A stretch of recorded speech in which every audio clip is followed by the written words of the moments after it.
Sir, you should probably come outside. If you like the video, please subscribe. That was all the tow truck driver said before he hung up. I remember standing in the kitchen with the kettle screaming itself dry, the smell of burnt metal and old coffee clinging to the air. I'd been sanding the porch railings all morning, letting the repetitive motion quiet my head. Tuesdays were like that, predictable, manageable, the kind of day I built my life around after my dad passed and left me the house. I walked out barefoot, still holding my phone. The driveway was empty. Not empty, disturbed. Tire tracks gouged the gravel, a smear of oil arcing toward the street like a dragged wound. My father's car was gone. Not stolen, removed. I stood there longer than I should have, letting the quiet ring. Birds were still chirping, wind still moving through the tall pines that lined the cul-de-sac. The house across the way, white siding, perfect lawn, sat smug and unchanged. That's when I saw the fluorescent orange notice taped to my mailbox. HOA violation, unregistered vehicle, removed per community guidelines. I peeled it off slowly, already knowing whose name would be at the bottom. Signed, Marlene Weiss, HOA president. I moved here because it was quiet. That was the whole point. The house was my father's retirement project, a modest, cedar-sided place tucked into a semi-rural development just outside city limits, technically governed by an HOA, but one of those sleepy ones that mostly existed on paper. No gates, no uniform mailboxes, just trees, space, and people who minded their business. So did I.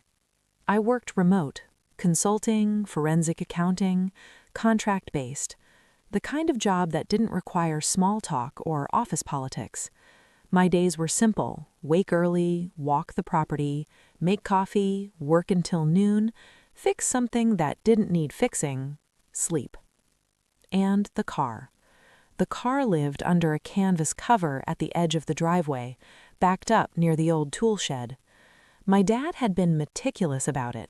Weekly starts, monthly maintenance, never drove it far, never showed it off. Most people assumed it was a kit car or an old beater someone forgot to junk. That was fine by us.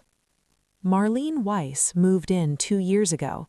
She had a way of standing that made you feel like you were already in trouble. Chin tilted up, smile sharp, rehearsed. She introduced herself with a clipboard and a laminated badge that said HOA President in bold letters, as if it were a federal appointment. At first, it was small things. A note about my fence being weathered, a reminder that driveway vehicles must be registered and operational. I replied politely, explained the car was operational, registered under a collector policy, stored legally on private property. She didn't respond.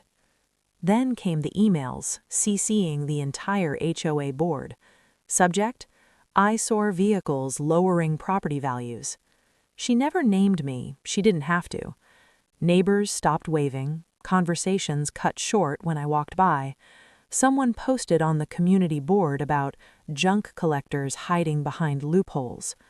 I requested a meeting. She declined, said it was already under review. The final warning came on a Thursday afternoon, slipped under my door while I was on a call. 48 hours to remove vehicle or HOA will take action. I called her immediately, left a voicemail, calm, clear, recorded. Marlene, this is not a violation. I have documentation. This vehicle is legally stored. If you proceed, you'll be responsible. No response. Saturday morning, the tow truck came, and by the time I reached the impound yard, the truth was worse than I imagined. They hadn't towed it. They'd crushed it. The yard manager looked uncomfortable when he said it, scratched his neck, avoided my eyes. HOA authorized junk removal, marked as abandoned, went straight to compaction. Sorry, man. I asked to see it. What was left of it sat in a pile of twisted aluminum and steel. The canvas cover was shredded, the VIN plate bent but still legible, clinging to a fragment of frame like a tooth. I knelt there in the dirt, my hands shaking, not from anger yet, something colder. This wasn't a misunderstanding. This was intentional. I filed a police report that same day. It went nowhere. Civil matter, they said, HOA authority, dispute over property enforcement. Marlene sent an email that night. She wrote about community standards and decisive leadership, claimed the vehicle was an environmental hazard, said I'd been uncooperative. The board backed her unanimously. I could feel the walls closing in, not physically, but socially. Neighbors avoided me. Someone reported my trash cans being out 15 minutes late. Another violation notice arrived about unapproved exterior modifications. I tried again. I sent the registration documents, the insurance appraisal, a letter from a certified collectors association. Ignored. Then the rumors started that I was running a chop shop, that I was hiding assets, that I was one of those guys who sued people for money. I stopped going into town. I started sleeping poorly. But anger has a way of clarifying things, and I noticed something Marlene didn't account for. She assumed I was just another quiet guy with nothing behind the curtain. She didn't know what I did for a living. I didn't just consult in accounting. I specialized in uncovering fraud hidden behind legitimate systems, shell companies, nonprofit abuse. HOA embezzlement was a niche, but not an uncommon one. So I started digging. Public records first, HOA filings, tax documents. Marlene's name appeared often, too often. Payments to a landscaping company that didn't exist, legal retainers for disputes that never happened, administrative reimbursements with no receipts. Then I checked the junk removal company, same registered agent as Marlene's brother-in-law, the tow truck driver's call logs, the timing. She hadn't just enforced a rule, she'd orchestrated it, and she'd profited. I installed cameras, quietly, documented everything. When the next violation came, this time a fine for unauthorized surveillance, I paid it without protest, let her think she was winning. I contacted my father's old friend Daniel, a retired appraiser, one of the best in the country. He came out, examined the remains, what little was left. He didn't say anything at first, just nodded slow. Original, he said, matching numbers, pre-production modifications. He looked at me. Conservatively, 2 million, maybe more.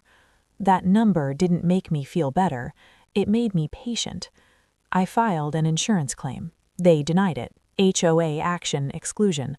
I appealed, slowly, methodically, and while Marlene celebrated her efficiency, posting updates, holding meetings, pushing through new rules, I built a case.